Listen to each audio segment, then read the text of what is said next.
Vou falar de balística terminal no cenário de combate, uma coisa que tem um assunto que deveria ser de praxe dentro das instituições policiais e, infelizmente, é um assunto que é muito pouco conhecido. Terrivelmente, tem amigos meus aqui do Choque, cara, do BAEP, enfim, de outras forças policiais aqui também, do GER, e pouco se fala sobre isso nas instituições policiais. Pode passar? Esse é o meu currículo, pode passar? A minha agenda vai ser essa aí, objetivos, balística, poder de parada, parâmetros técnicos, comparativo balístico e conclusão, pode passar? Dentro dos objetivos, a gente vai apresentar a vocês aí, ele é baseado no meu artigo científico, que está publicado no Ministério da Justiça, né? Apresentar aos participantes a balística aplicada em um cenário de combate, bem como os benefícios do calibre 9mm Luger frente ao calibre 40 SW para atividade policial. Pode passar? O estudo da balística, né, algo importante. A balística, segundo o Vincent de Maio, né, é a ciência do movimento dos projéteis. Desde quando a cápsula é espoletada até a completa parada, esse estudo é balística. E ela é dividida em 3 áreas, né, interna, externa e balística terminal. Né, e é subdividida. Né. A interna, propriamente dita, né, é uma balística onde você vai avaliar os mecanismos do armamento, né, os componentes químicos que a munição sofre dentro, né, do armamento. Assim que ela sai, alguns defendem a balística intermediária, que ela, apesar de ser externa, ela ainda sofre as intempéries dos efeitos da química interna do disparo. A balística externa, propriamente dito, ela vai ser avaliada assim que ela sai até o anteparo. Então, tem todos os efeitos temporais, coeficiente balístico, linear, enfim.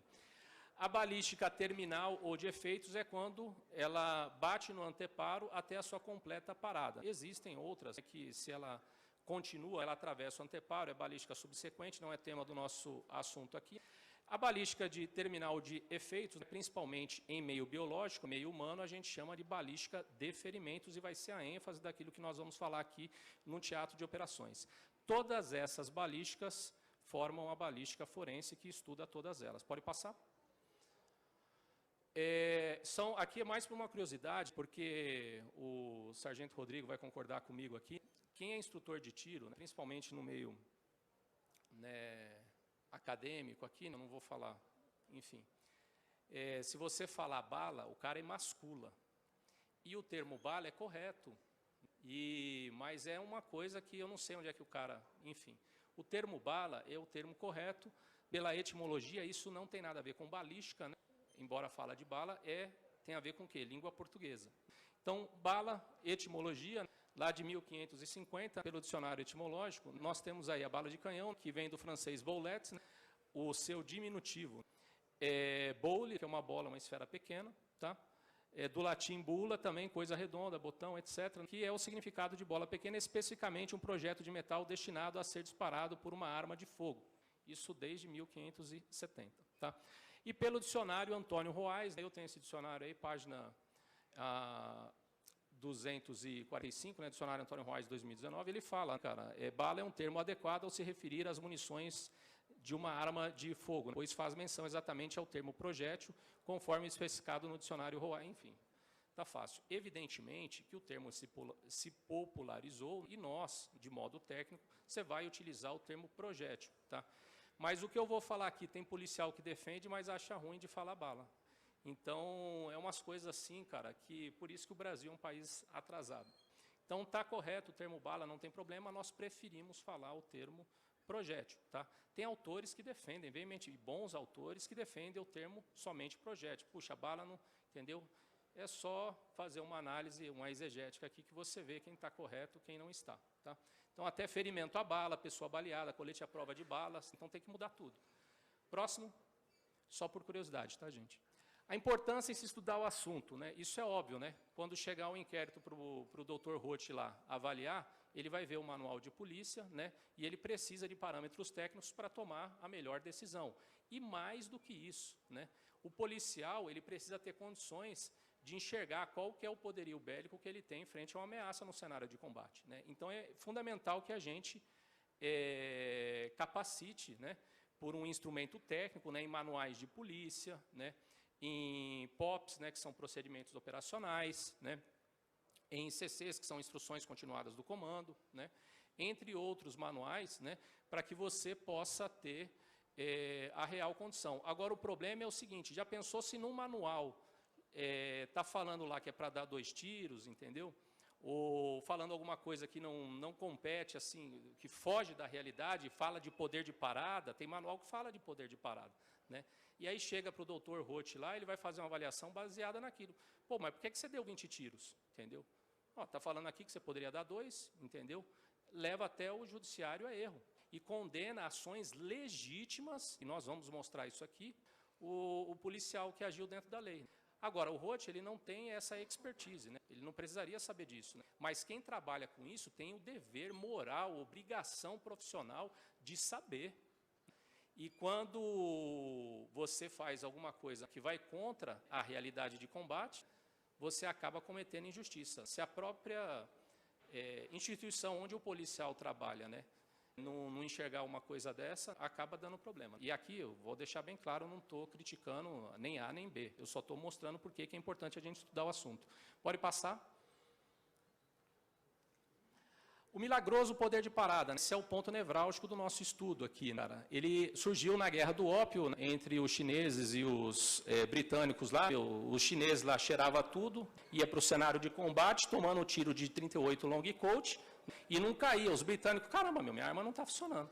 Não tem poder de parada, cara. Poder de parada, gente, stopping power do inglês, ele é traduzido como um disparo caiu. É tiro e queda, né, o ditado popular. Isso não existe, né, propriamente dito. Existe em 2 ocasiões, né, que a gente vai comentar aqui, né, mas na realidade não é o calibre que é o responsável por isso, é a pessoa que toma o disparo. Entendeu?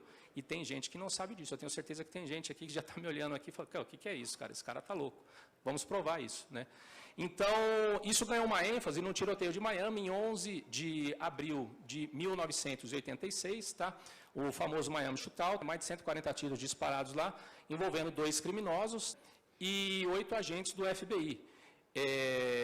Esses policiais do FBI estavam utilizando vários tipos de armamento, 357, calibre 12, 9 milímetros, 38, e os criminosos estavam com fuzil, acho que um 223, não me lembro, estavam com 9 milímetros também, outra farto armamento.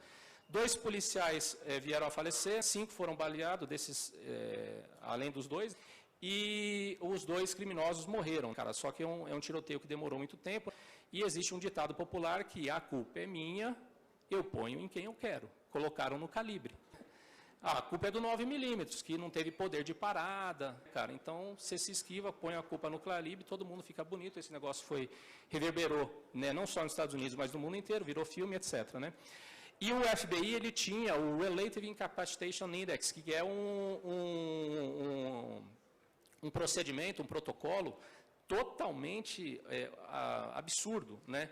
Onde você tinha, na época, né, a ênfase era na cavitação, né, na cavidade temporária, né, energia, e a penetração do protocolo era de 8 polegadas, né, absurdo.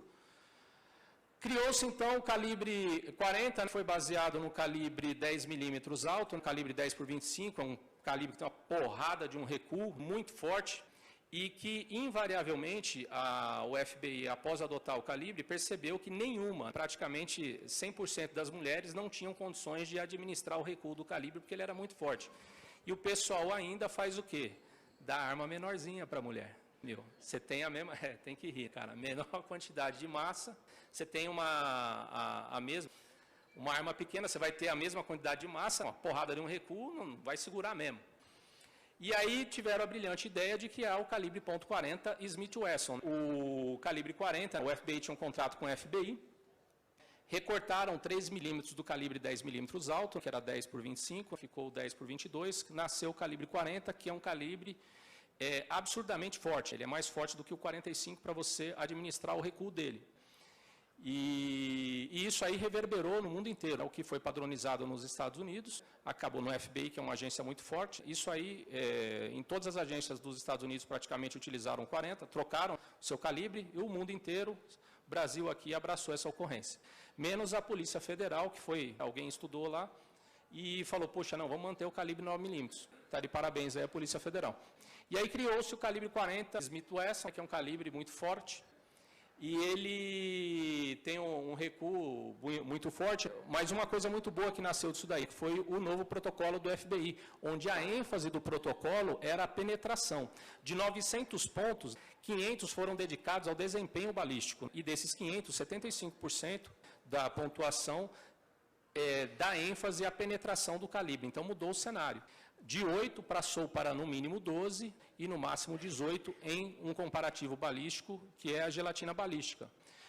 E estudos de Ivan Marshall e do Edwin Shannon, que um era policial da SWAT, o outro do FBI, eles tinham um background muito grande, eles acabaram enveredando para o lado do stopping power, cara. Então, duas pessoas que tinham um estudo muito grande, tinham uma influência muito grande, acabaram influenciando negativamente esse cenário de combate. Isso se espalhou no mundo inteiro. Pode passar? Olha só o poder de parada. Jovem leva tiro em pagode e acha que é pedrada. Essa menina aí, depois de 4 horas que ela tomou um tiro de fuzil no braço, ela está com a bala, o projétil alojado até hoje, foi para casa, dançou, falou, puxa, eu quero dançar, isso aí está na internet, tá, gente? E aí a mãe dela viu que o braço dela estava quase, sem vida, falou, filha, vai para o hospital, está doendo muito e tal, foi para o hospital, descobriu que tinha tomado um tiro. Que poder de parada é esse aí, cara? Que você toma um tiro, que é uma porrada, não, que você toma uma porrada e tal. Jovem baleado em protesto do Rio não ouviu nem sentiu o tiro, diz delegado. E essa aqui, uma criança, cara, 5 anos de idade, São Vicente aqui, ó. Menino é atingido por tiro no Réveillon, não percebe ferimento próximo ao coração, 3 dedinhos próximo do coração, um tiro. E estava brincando lá, vamos para casa, mãe, quero ficar brincando aqui. Oh, pô, mas o que é isso aí no teu peito? Está sangrando? Tá lá, pode passar? Não tem poder de parada. O milagroso poder de parada, né? Tentativa de suicídio na Rússia, né? Tinha que ser, né? Esses russos aqui são incríveis, né? O cara foi... aliás, eu falo, a Raquel vai falar sobre isso daí, cara, sobre depressão e tal. Esse rapaz, passando por uma situação na vida dele lá, resolveu se matar com um tiro de 12 gauge, tá? Só que ele não conseguiu. E vai ter agora ele quer se matar mesmo. Ficou com o rosto todo estragado. Um tiro de 12 gauge de munição balote, cara, balote. Não atravessou. Entendeu? Você imagina uma arma menor. Aqui, ó, surto, Iron Hong, esse rapaz aí de 21 anos, né, em Atlanta, na Geórgia, ele tomou 11 tiros de calibre 40, igual essa pistola que a polícia militar aqui de São Paulo usa, a polícia do Rio de Janeiro, né, uma pistola .40, ele estava com uma faca, deu para cima dos policiais, isso aí aconteceu em Atlanta lá, né, o policial efetuou 7 disparos, um pegou no braço, a maioria em região de massa, né, centro de massa. E aí eu não sei o que acontece, eu não entendo, cara, o que passa na cabeça de um polícia, que, pô, não está funcionando, vou pegar a teaser, Ele vai pegar a teaser, nem consegue pegar a teaser, o cara lá que já tinha tomado 7 tiros no peito, vai lá, pega a faca, esfaqueia esse policial, e aí o outro policial efetua mais 5 disparos, sendo que um disparo ele errou, e 3 acertaram o rosto. No último disparo, que acertou a cabeça e penetrou, aí cessou a agressão. O cara tomou 11 tiros, 4 na região da cara, e aí ele para com o último tiro. E tem gente, munição 40 SW, dá 2 tiros que resolve. Tá? Que é poder de parada. Não, mas por que deu 20 tiros no cara? Por que denunciou? Por que o Lázaro tomou 38 tiros, entendeu? Não, a polícia estava com sangue no olho, tinha que matar. Cara, se não parar, vai tomar tiro. Próximo. Essa menina aqui, Katie Stubblefield, cara, lá do Reino Unido, cara, uma jovem, bonita, olha só que linda essa menina aqui também, passando por uma situação na vida dela, resolveu se matar com um rifle, 308 Winchester, que é um fuzil, 308 Winchester, a boa parte das polícias aí utilizam para tiro de sniper, cara, um fuzil, uma arma forte. E ela deu um tiro, cara, a munição sequer atravessou, tá? Ela teve que, essa é ela hoje, ela fez um transplante de rosto, foi sucesso. Nós temos aqui esse surto do Kevin Costlow, não é Kevin Costner, é Kevin Costlow, que aconteceu em Montgomery, Maryland. Eu tive a pachorra de ligar para o distrito de Maryland e perguntar, foi uma policial feminina lá que me atendeu, Eu queria saber, poxa, como é que foi essa ocorrência aí? Munição 9mm, uma G19, a arma desse xerife aí que eu esqueci o nome dele. 11 disparos, centro de massa, nenhum disparo errado, tá? E somente no último esse cara parou, se der tempo eu vou passar esse vídeo. Próximo. Qual que é a importância, né, da gente estudar o assunto e com uma referência sólida, né? Martin L. Fackler, médico, coronel dos Estados Unidos, médico patologista, né? Ele é o criador da gelatina balística, tá? É a maior referência no mundo, ele morreu em 2014, sobre esse assunto, né? Balística terminal, balística de ferimentos, né? Ele diz que o poder de parada e a munição está diretamente vinculada à biologia de quem recebe o disparo e não ao calibre em si, além do seu estado emocional e não pela energia liberada pelo projétil, traduzida em cavidade temporária no momento do impacto, né? E aí tem escola de polícia ainda que fala, dá 2 tiros porque você aproveita a energia. Cara, mas você vai aproveitar como? Se um policial muito bem treinado, ele vai ter um intervalo de 2 segundos para efetuar o segundo disparo. E a cavidade temporária, ela fica entre 5 milésimos de segundo até 19 milésimos de segundo, dependendo da munição, tá? Ou seja, 13, 14, 15 vezes, ou o dobro de vezes mais do policial. É impossível de você aproveitar a energia. E eu vou fazer uma coisa aqui, ó. Isso aqui é um tiro de 40, é o impacto de um tiro de 40. Cuidado, hein? Isso é um tiro de 40. Um soco do meu filho é mais forte do que um impacto. Por quê? É a região acertada, tá? Se eu pegar uma folha de sulfite, colocar aqui e pegar um estilete e fizer isso aqui, a folha praticamente ela não se movimenta. Mas se eu inverter a área de impacto, isso influencia. Às vezes você tomar um tiro de colete é pior do que você não estar com colete. Vamos pensar. Próximo. O assunto é denso. Parâmetros técnicos. Próximo. O que fez o FBI a retornar em 2016 para o calibre 9mm, né? 3 parâmetros objetivos. E o bom do FBI é que é uma instituição que não tem milindre. Então, se você... eles estudam, né, e vê que o caminho que eles estavam tomando é errado, eles voltam. Diferente de outras instituições que não têm essa maturidade, né? Então, eu dou um valor muito grande para o FBI. Aí, 3 realidades foram estudadas para isso daí, né? Penetração, energia, assertividade, recuperação divisada, agrupamento, manutenção, custo-benefício, no aspecto operacional. No aspecto médico, né? Penetração, cavidade permanente, que para nós, para arma curta, isso é o principal, tá? Para arma curta, isso daí é o principal. Cavidade temporária e fragmentação para arma curta é ínfimo, não vale nada. Para fuzil já é diferente, né? O aspecto psicológico, iniciativa, determinação, raiva, efeito medicamentoso ou psicotrópicos, uso de drogas, o cara está com o demônio no corpo, eu não posso falar isso no artigo, gostaria, né? Mas o cara está com o demônio no corpo, cara. Você pode jogar para cima e o cara... Próximo. Vamos para um exemplo prático, né? Esse rapaz aqui é Cutter, alguma coisa, esqueci o nome dele, em novembro de 2006... Esse rapaz de 18 anos, ele enfrentou 4 policiais, inicialmente 2, depois mais 2 policiais se juntaram a ele. Você pode ver que tem munição de tudo quanto é tipo lá no corpo dele, né? Próximo. Essa munição Speer Dot aqui, 40, que era para penetrar 23 polegadas no corpo dele, a que melhor penetrou foi 1,75, a melhor. Munição Speer Dot, a munição premium, top de linha. Ele tomou um tiro de fuzil 223 Hamilton, com munição Hornady TAP, 55 grains no pé, foi o último disparo que ele tomou, um tiro de fuzil no pé, fez com que ele soltasse a arma. Ele deu 26 disparos, jogou 26 vezes contra a guarnição de policiais. Ele estava com uma pistola Colt 1911, capacidade para 7 munições, ele estava com 50 munições avulsas no bolso, ele tomava tiro, gente, para mim é demônio, né? Eu não posso falar isso, mas... Enfim, ele estava determinado. Ele tomava tiro de fuzil, e sendo que um dos primeiros tiros de fuzil, ele quebrou o húmero dele, está ali a munição inclusive, né? Quebrou o húmero dele, e ele carregava, tomando tiro de fuzil, tomando tiro de tudo, e ele carregou a arma 3 vezes, e atirou 26 vezes contra os policiais. Só parou com esse tiro no pé. Próximo.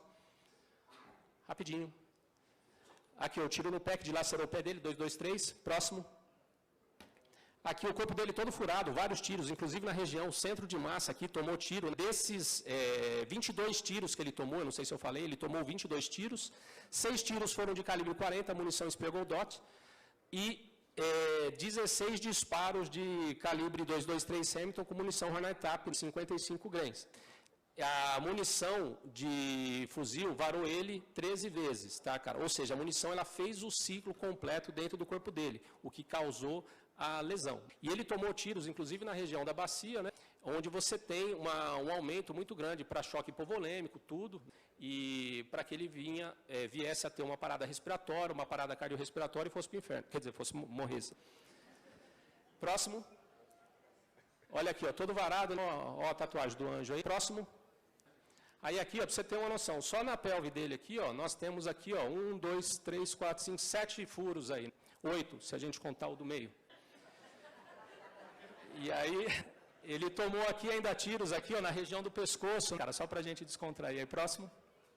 Né, vamos fazer um comparativo balístico aqui, ó. O meu querido amigo Luiz César está aqui, ó, sempre falo dele nas minhas palestras, cara. Uma salva de palmas para o Luiz César aqui, melhor atirador do Brasil, irmão da gente.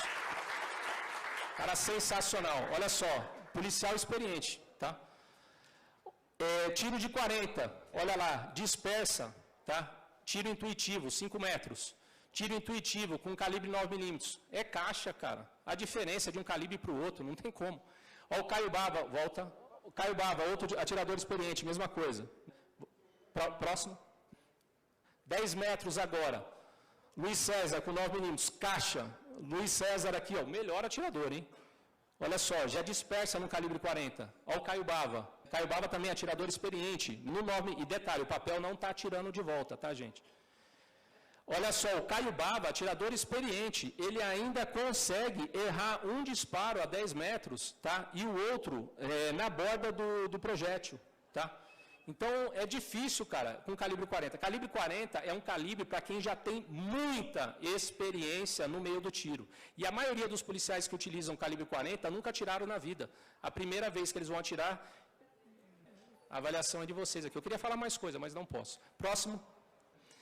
A diferença de recuo é brutal. Quase 40% de diferença de recuo de um calibre para o outro para você administrar. Você vai dar oportunidade, inclusive, para você tomar tiro. E a dificuldade de você acertar o alvo. Próximo. O pessoal fala aí no meio, não, o calibre 9 é traçante, o calibre 9 ele atravessa, o calibre 9... Ó, vamos fazer um Spiegel Dot aqui, 124 grains. Na gelatina aqui, sobre aço automotivo, 18 polegadas de penetração.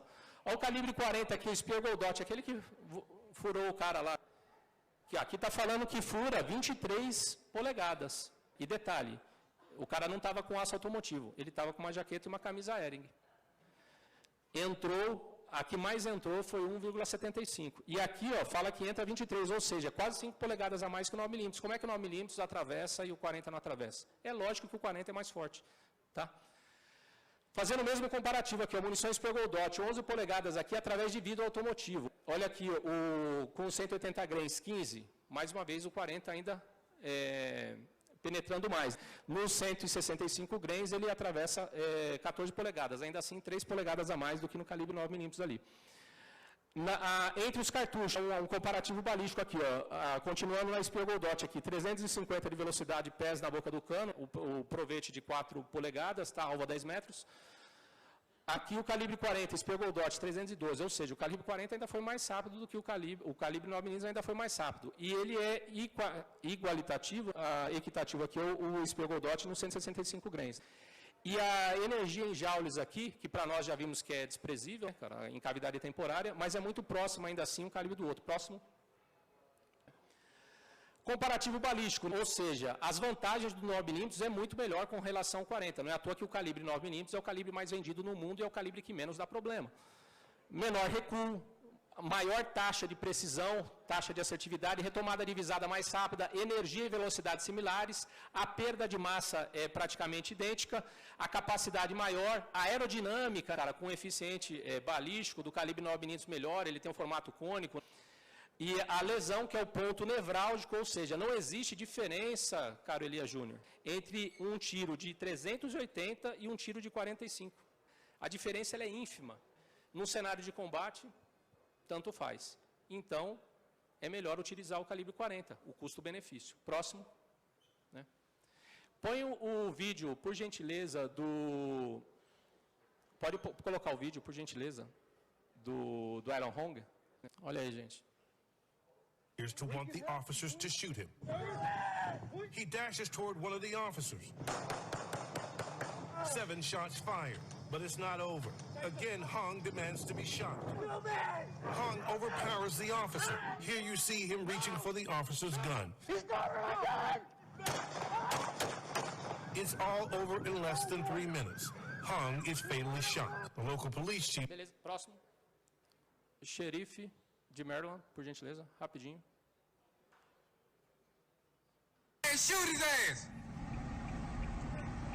Man, shoot his ass! Shoot his ass!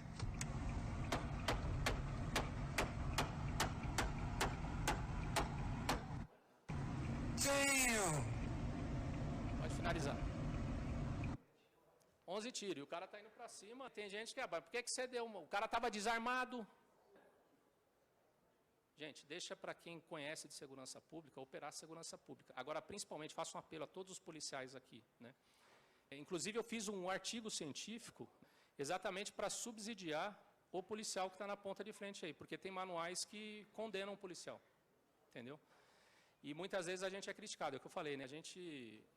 A minha proposição, eu não ganho nada com isso daqui, né? Mas eu estou fazendo para que o policial, pelo contrário, né? Enfim... Mas a gente está aqui para ajudar definitivamente quem está na ponta de linha. Eu não tenho pretensão política nenhuma, tá? Já deixar isso claro aqui, devia ter falado no início, esqueci. Não tenho pretensão, pretendo aposentar na polícia, se Deus permitir. E eu tenho orgulho de falar que eu estou há mais de 15 anos na polícia, não tenho uma punição. Mosca branca de olho azul dentro da minha instituição. Tenho nada, tá? Nada, nada, nada, nada, nenhuma punição. Fiz 5 escolas de polícia, nem LC, né, eu fiquei. Então, é coisa rara, tá? Bom, é isso daí, eu espero que vocês tenham gostado. Queria falar de mais coisas, esse é um assunto aí para no mínimo 6 horas, mas a minha palestra é essa daí, agradeço a todos em nome de Jesus. Obrigado.